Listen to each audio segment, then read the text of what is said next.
I was once a mindfulness skeptic.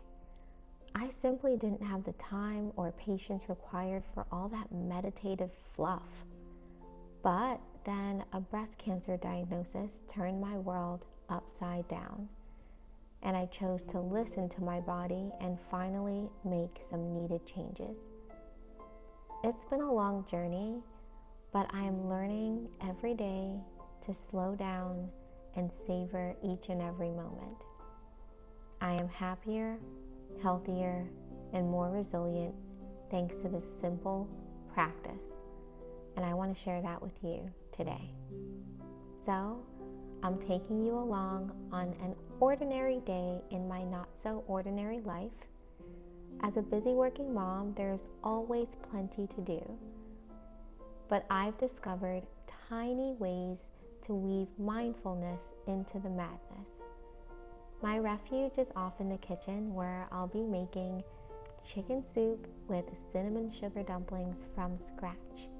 Of course, like most mamas, I don't have all the ingredients on hand, but not to worry. Instead of letting this derail my plans and my mood, I'm going to pack my mindfulness on the go.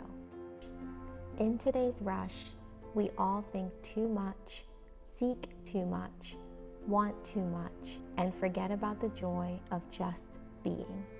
Eckhart Tolle. Mindfulness doesn't just happen.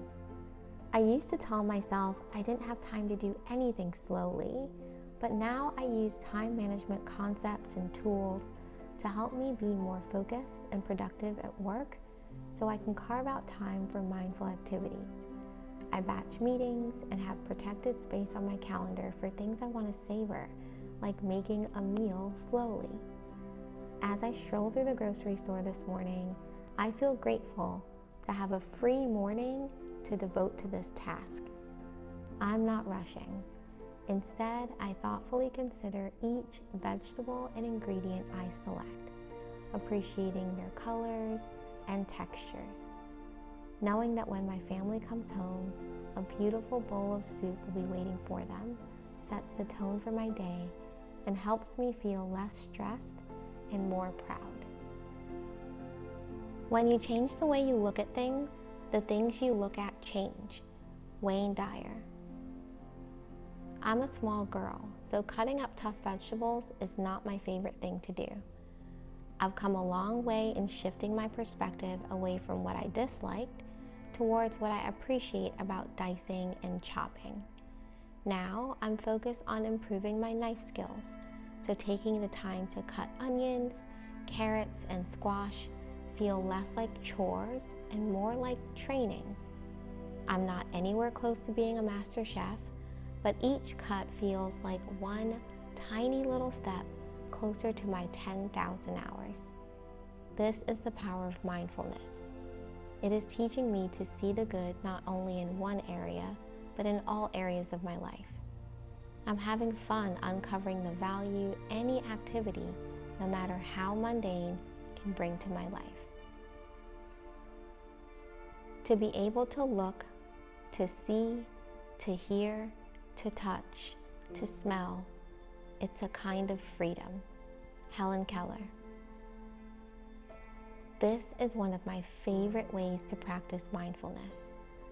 I would be in the kitchen making meals multiple times a week, but never stopping to utilize my senses. The smell of rosemary in the air, the warmth from the stove as I pass by, and the feeling of flour between my fingers as I roll the dumplings. They all help me feel so connected to the now. I used to think I hated cooking, but what I disliked was the rush of it all.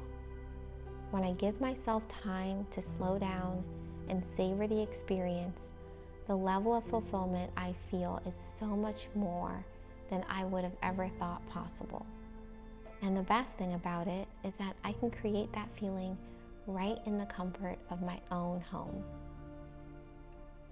What you leave behind is not what is engraved in stone monuments, but what is woven into the lives of others. Pericles. I know everyone isn't as excited about food as I am. Some people eat only to survive. I don't relate to that at all. Food is like music to me. I pay attention to the beats, move along with the rhythm, and appreciate how the lyrics and melodies were intentionally brought together. A symphony of flavors that work together perfectly to make me feel relaxed, nourished, and nurtured. I take even more pleasure in seeing my family enjoy it. This soup is not just a meal. My grandmother made it for my mother, who in turn made it for me. It's tradition, culture, and love passed down through generations. I hope my son and daughter make it with their own children. Practicing mindfulness in this way has expanded my definition of legacy, and I feel so blessed to have discovered this beautiful practice. As I dish up this labor of love and sit down to share it with my family, my heart feels so full.